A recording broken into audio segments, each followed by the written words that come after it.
예, 오늘이 국민의힘 당대표 후보 등록 마지막 날입니다. 네, 장동혁 당대표 후보자의 얼굴이 보입니다. 이 보수 유튜버들, 보수 강경 유튜버들과 토론회를 가졌는데 장동혁 의원이 가장 먼저 그 면접 자리에 섰습니다. 화면으로 만나보시죠. 장동혁 후보도 윤석열 대통령의 비상계엄은 반대하고 계엄 해제 표결에 참여했습니다. 예. 네. 그러니까 그러면서 탄핵은 반대한다. 네. 그 사실 이게 두 개가 모순되는 것 같아요. 저는 계엄이 곧 내란이다. 그리고 계엄이 잘못됐으면 반드시 탄핵으로 가야 된다고 하는 것에 대해서는 지금도 동의하지 않습니다. 대통령에 대해서 절연이다 이런 말씀들을 하시는데 이미 우리가 대선 과정에서 사실상 출당 조치처럼 탈당하지 않으셨습니까? 윤석열 대통령에 대해서 네. 뭐 지금 뭐 당 전당대회 기간이든 네. 이후든 간에 면회를 혹시 갈 생각이 있으신지? 지금은 저도 갈 수는 없습니다. 저도 지금 사실 면회가 막혀 있습니다. 면회가 막혀 있고 뭐 저는 당대표가 된다면 당의 대표로서 적절한 시점에 면회가 허용된다면 저는 면회를 가겠습니다. 예, 이현정 의원님. 네. 계엄 해제 표결에 참여했고 탄핵은 반대했던 건 모순 아니냐라고 했더니 계엄이 곧 내란, 탄핵은 아니다. 뭘 더 절연하라는 것이냐. 면회 갈 생각이냐? 당대표가 되면 가겠다. 자, 당대표가 되면 면회를 가겠다. 이건 어떤 뜻입니까? 우선 참 장동혁 의원의 어떤 발언이 그동안 쭉 이제 바뀌어온 과정을 보면 잘 이해가 안 되는 측면들이 있습니다. 본인이 이제 계엄 해제 표결에 참석을 했는데 그 뒤에 여러 가지 어떤 장외 집회에서 계엄은 뭐 하느님이 계시했던 것이다라는 그런 이야기도 했고 또 지금도 이야기하지만 그러면 왜 당시에 계엄 해제를 했으면서 나중에 탄핵에는 이제 반대를 했는지 이런 부분에 대한 논리적인 어떤 연결 구도가 상당히 좀 안 맞는 측면이 있는 것이고요. 그런 측면이 이제 지금 여러 가지 드러났고 또 특히 이제 지금 아마 본인 입장에서는 이제 김문수 후보와 이제 조금 다투고 있다 이런 판단을 하는 것 같아요. 예. 그런 면에서 김문수 후보가 가지고 있는 이제 그 포지셔닝보다 더 사실은 이제 오른쪽으로 막 그런 입장을 취하고 있는 것 같습니다. 심지어 이제 이 전한길 씨나 이런 분들이 주장하는 윤 어게인이라고 하는 즉 윤석열 전 대통령을 다시 어떤 면에서 이제 불러들인다 뭐 이런 건데 그러니까 오늘도 분명하게 이야기했습니다만 그 정신을 계승하겠다는 이야기를 했습니다. 자유민주에 대한 정신을 계승하겠다. 예. 또 면회도 가겠다. 또 부정선거에 대해서도 당대표가 되면 확실하게 더 살펴보겠다. 그다음에 친한계 등에 대해서는 즉 당의 어떤 여러 가지 우려되는 사람에 대해서는 떠나도 된다. 뭐 이런 이야기를 한 것 같아요. 자, 그걸 보면 결국은 지금 소위 이제 극우 쪽에서 주장하고 있는 윤어게인과 부정선거에 동의하면서 결국 당을 그런 포지셔닝으로 가져가겠다는 그런 의미인 것 같습니다. 과연 그게 이제 당원들이 어떻게 판단할지는 우리가 좀 봐야 되겠습니다만은 지금의 국민의힘이 갖고 있는 국민들로부터 지지가 굉장히 떨어져 있는 상황인데 오히려 더 그걸 가속화하겠다는 그런 뜻으로 들려서 글쎄 오늘 이런 토론회 자체도 저는 굉장히 부적절하다 보지만 오늘 발언 자체도 보면 예전에 장동혁 의원이 했던 말과도 상당히 좀 차이가 있는 게 아닌가 싶습니다. 예, 장동혁 의원 이런 발언도 했습니다. 또 들어보시죠. 오늘 우리 토론회를 전환길 면접 받는다 이렇게 언론 되는데 그에 대해서 오늘 이 자리에 대해서 의미에 대해서 제가 여쭤보고 싶어서 보수 우파 있잖아 자유 우파 연합 토론이지 않습니까? 어떻게 생각하시는지 소감? 나는 굳이 안 나갈 이유가 없고 오히려 감사하다. 나는 가서 질문에 성실하게 답하고 내가 어떤 당대표가 되겠는지 그리고 어떻게 당을 바꾸겠는지에 대해서 나는 내 있는 생각을 솔직하게 이야기하겠다라고 이야기했습니다. 당내에 있는 친한파에 대해서 향후에 어떻게 할지 함께 가지 않는 분들에 대해서는 저는 강력한 조치가 필요하다고 생각하고요. 저를 극우라고 말씀하시는 분들은 저는 이렇게 말씀드릴게요. 제가 만약에 당대표가 된다면 당원의 50% 이상이 저를 지지하는 겁니다. 그러면 그분들은 극우 정당에 남지 마시고 당을 떠나시면 됩니다. 예, 당을 떠나라. 장윤비 변호사님. 네. 사실 이 구도 자체도 유튜버의 특정 유튜브에 나가는 게 아니라 이 보수 유튜버로 불리는 저 4, 4명의 사람들 앞에서 꼭 진짜 면접을 보는 것 같은 구도로 하고 있고 윤석열 대통령에 대한 윤어게인을 묻고 네.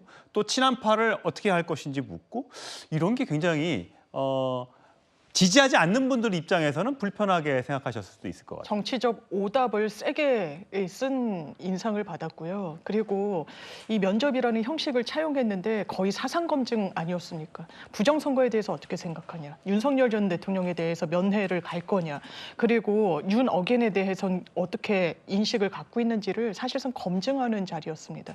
이거는 국민 눈높이와 맞지 않아요. 왜냐하면 저는 장동혁 의원도 계엄 해제에는 찬성하지 않았습니까? 그때는 어떻게 보면 친한파라는 울타리가 있었던 거고 거기에서 본인이 아마 또 법원 출신이니까 법률적인 판단도 순간적으로 저는 있었을 거라고 생각합니다. 지금 완전히 바뀌었죠.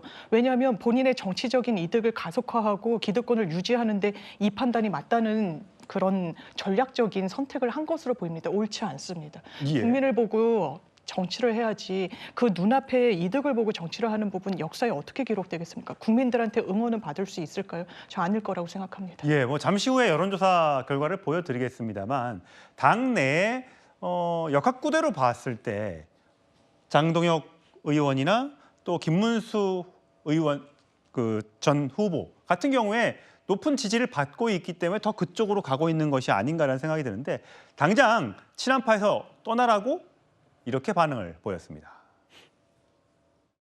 그분이 왜 우리 당에 지금 이런 모든 이슈를 빨아들이는지에 대해서 답답하기도 하고 참 개탄스럽기도 하고 김문수 후보, 장동혁 후보가 그 부분을 앞세우고 있지 않습니까? 이슈몰이에 지금 이용하고 있거든요. 장동혁 후보가 쇄신의 대상으로 한동훈 대표를 넣더라고요. 한때는 한동훈의 가장 옆에 서 있었던 분이잖아요. 다 축출하다 보면은 누가 남느냐고 정성부터 한번 축출해 보시죠. 예, 나부터 쫓아내라. 네, 정혁진 변호사님. 어쨌든 전한길 씨가 자기는 면접이라고 하진 않았어요. 아마 오늘 있었던 저런 그 보수 유튜버에 출연하는 형식으로 면접은 아니고 뭐 출연한다 해서 여러 가지를 물어보겠다 뭐 이런 것 같은데 김문수 전 장관과 장동혁 의원은 가겠다라고 했고 안철수, 조경태, 주진우 의원은 안 갈 걸로 보입니다. 이게 구도가 너무 확실하게 되는데 자, 이렇게 됐을 때 국민의힘 80%의 지지로 80% 그다음에 일반 여론조사 20%로 당대표를 뽑는 그 선거에서 이 구도가 어떻게 영향을 미칠 걸로 보세요? 글쎄요, 저는 뭐 어쨌든 굉장히 악영향을 끼칠 것이다. 다른 걸 다 떠나가지고 뭐 누가 국민의힘 대표가 되는 것에 대해서 우리 국민들 중에 관심 있는 사람이 몇 명이나 있을 것인가. 저는 그런 생각 들거든요. 전 심지어 어떤 생각 드냐면 국민의힘이 이제는 하다 민주당 따라한 거 아닌가 그런 생각까지 그건 듭니다. 무슨 말입니까? 예컨대 김어준 씨가 민주당 국회의원들 쫙 그 일렬로 세워가지고 뭐 절도 시키고 뭐 이것저것 물어보고 답변시키고 그러지 않았습니까? 그런데 이 김어준이 전한길, 성창경, 강용석, 고성국 네 사람으로 더 늘어났다. 뭐 그냥 고만고만한 네 사람이 늘어나가지고 그 사람들이 당대표 하겠다는 사람 불러다가 이거 물어보고 저거 물어보고 무슨 검증하는 것 같은 그런 모습을 보면서 저는 이제는 국민의힘이 진짜 민주당 따라하는 거 아니야. 굉장히 생경한 모습이다. 이런 생각이 들고요. 예. 그다음 조금 전에 장동혁 의원이 뭐라고 이야기했느냐. 친한파 탈당하라 이렇게 이야기하지 예. 않았습니까? 그러면 뭐랑 똑같냐면요. 그러면 친한파만 탈당을 하겠는가. 탈당할지 안 할지도 모르겠지만 하지만 진짜로 그 국민의힘에게서 마음이 떠난 사람들은 누구이겠는가. 보수 지지자들 마음 거의 다 떠나지 않았겠습니까? 그런 것들을 지금 자초하고 있는 사람들이 저 사람들 아닌가. 저는 그런 생각이 들고요. 진짜 국민의힘이 언제까지 존속할 수 있을지 심히 걱정이 된다 이런 생각 듭니다. 예. 최진봉 교수님. 근데 지금 여론조사 결과를 보면 국민의힘 지지층 대상으로 한 겁니다. 김문수 34.9, 장동혁 19.8. 윤석열 전 대통령의 계엄에 뭐 반대한다 하더라도 탄핵엔 내가 찬성할 수 없다라고 생각하시는 두 분의 총합이 50을 넘지 않습니까? 그러니까 국민의힘 지지층이 그렇죠. 예, 과거에는 사실 한동훈 전 대표가 당대표가 될 때만 해도 60% 넘는 지지율로 당선이 됐지 않습니까? 그럼 그 사람들이 다 떠나갔다, 탈당했다 이렇게 봐야 되는 거예요? 아니, 그렇게 보이진 않고요. 제가 볼 때는 이게 인지도가 일정 부분 작용을 하고 있다고 봐요. 그러니까 국민의힘 지지층 입장에서 지금 나머지 분들이잖아요. 조경태 예를 들면 조경태 의원 같은 경우에 이제 합리적으로 주장하는 분으로 분류가 되잖아요. 안철수 의원은 이제 워낙 자주 나오시니까 제가 볼 때는 이제 그런 피로감이 좀 있는 것 같고요. 그러니까 만약의 경우에 한동훈 전 대표가 나왔으면 상황이 좀 바뀌었을 거라고 저는 생각해요. 아, 그래요? 예, 왜냐하면 그러니까 이 국민의힘 지지층 입장에서는 그래도 뭔가 좀 많이 알고 오랫동안 있었던 분들 또는 뭐 지금 김문수 후보 같은 경우는 바로 전에 이제 대선에 출마했던 분이잖아요. 이런 것들이 일정 부분 작용했다고 저는 보거든요. 그래서 다만 이제 물론 이 여론조사가 100% 그대로를 반영할 거냐는 지켜봐야 되는 문제이긴 하지만 국민의힘 지지층 입장에서는 그래도 많이 아는 사람 또는 뭐 활동을 많이 했던 사람 이런 이미지가 좀 있는 것 같아요. 그러니까 좀 지지도나 아니면 인지도가 낮은 분들에 대해서는 좀 마음을 주기가 어려운 게 아닌가 하는 생각이 좀 그런 생각이 들고요. 그러니까 결국은 이제 국민의힘 입장에서는 그래도 많이 알려지고 뭔가 좀 활동을 많이 했던 사람, 인지도가 높은 사람을 지지하는 경향성을 보여주고 있다.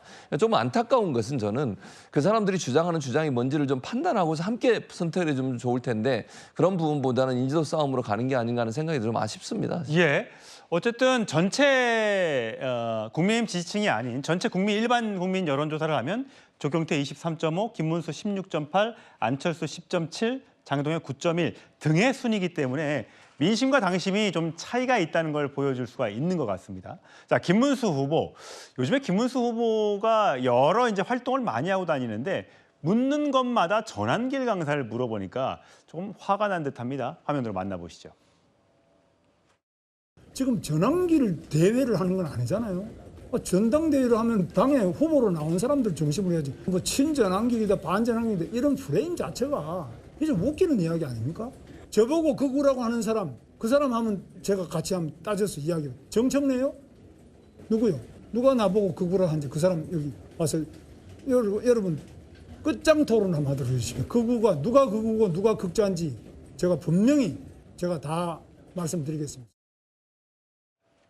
예, 이현정님. 네. 그러고 보니까 생각해보면 민주당도 전당대회에서 이번 주 토요일 당대표를 뽑는데 네. 정청래 지금 후보가 유력하다고 지금 이미 2차례 경선에서 나왔지 않습니까?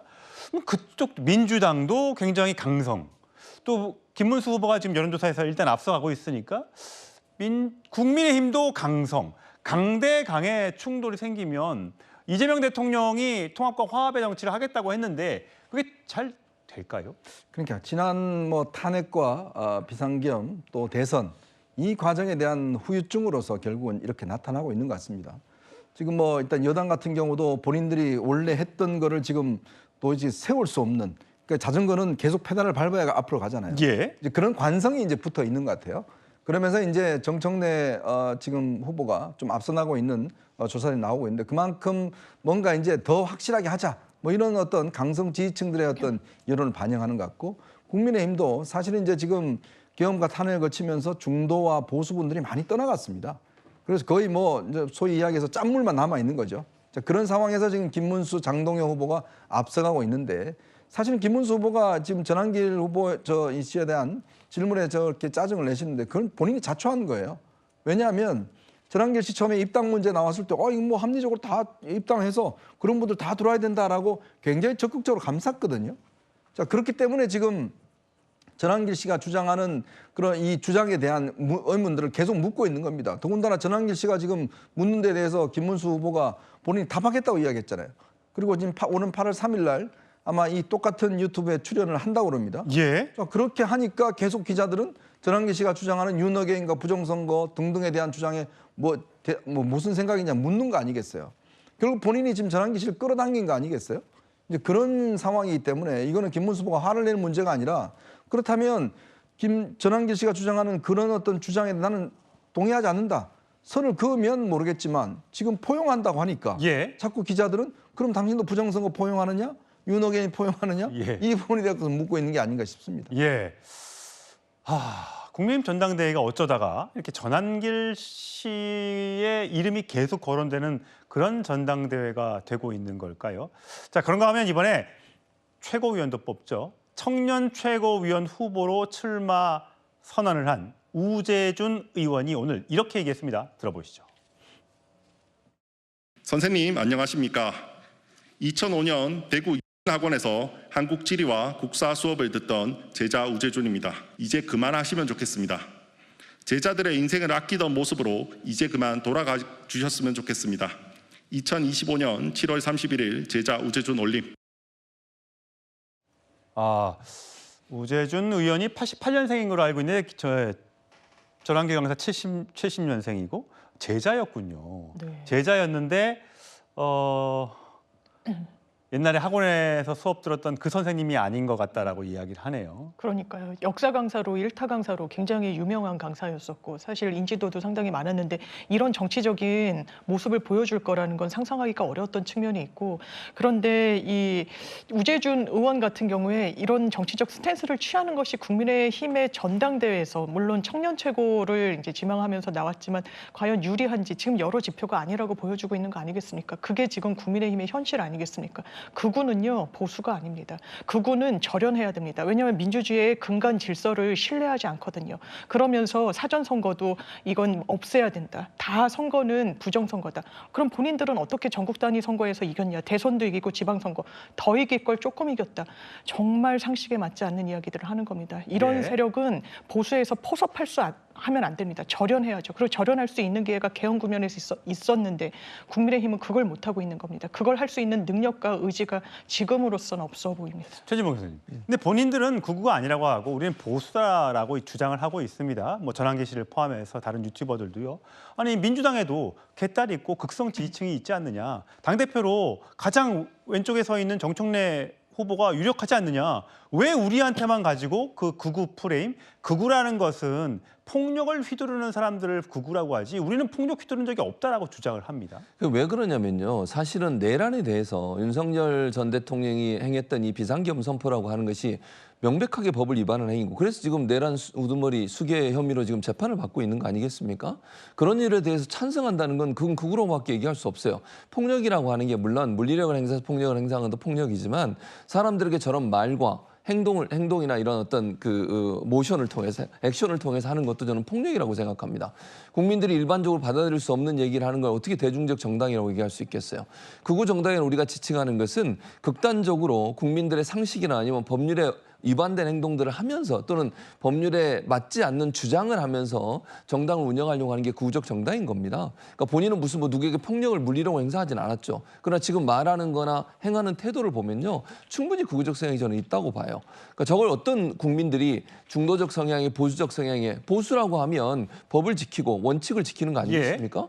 그런데 법과 원칙에 어긋난 행동과 반응을 하면서 우리가 보수다라고 주장하는 것은 그건 설득해내기 어렵다고 봐요. 그러니까 국민의힘을 지지하고 국민의힘과 함께 하려는 합리적인 보수들까지도 떠나게 만드는 요소가 되는 거지 않습니까? 그래서 저는 전환기 씨나 옆에 있는 분들이 본인들은 뭐 극우가 아니라고 주장을 하시는데요. 주장하시는 것 자체가 극우적 성향이에요. 그걸 부인한다고 해서 없어지는 게 아니고 국민들이 받아들이게 하려면 본인들의 행동과 말과 태도를 바꿔야 한다고 생각합니다. 예. 정혁진 변호사님, 지금 안철수 의원도 당대표에 출마했습니다만 친길, 윤호개인 지도부가 세워지면 죽은 것도 산 것도 아닌 국민의힘은 좀비 정당이 되고 말 것이다. 정당 해산이라는 파국을 맞을지도 모른다라고 지금 비판을 하고 있어요. 정말 저렇게 될까요? 글쎄요. 기업은 소비자의 지지를 얻어야지 남을 수 있는 거고 그렇습니다. 정당은 유권자의 지지를 얻어야 존속할 수 있는 거 아니겠습니까? 소비자들로부터 선택받지 못하면요. 그 회사는 망하는 거고 유권자들로부터 지지를 받지 못하면 그 정당은 존속될 수가 없는 겁니다. 지금 정당 해산이라고 하는 게 뭐 여당에서 협박하고 헌법재판소에서 헌법재판관들의 구성에 따라 가지고 정당 해산이라고 하는 결정이 혹시 내려질 수도 있지 않을까 그걸 걱정하는 사람들도 많이 있는데 그렇게까지 극단적인 일이야 있겠냐 저는 그런 생각이 듭니다. 하지만은 저런 식으로 국민의 마음을 떠나게 한 정당이 어떻게 아무리 여당이었고 아무리 지금 제1야당이라고 하더라도 존속할 수 있을 것인가 그 부분에 대해서는 진지하게 고민해야지 그렇지 않고는 뭐 헌법재판소에 의한 정당 해산이 아니라 유권자의 외면으로 인한 정당 소멸이 이루어질 수도 있는 것 그건 충분히 가능한 거 아닌가 저는 그런 생각합니다. 예. 위기의 국민의힘, 논란의 국민의힘 상황 짚어봤고요.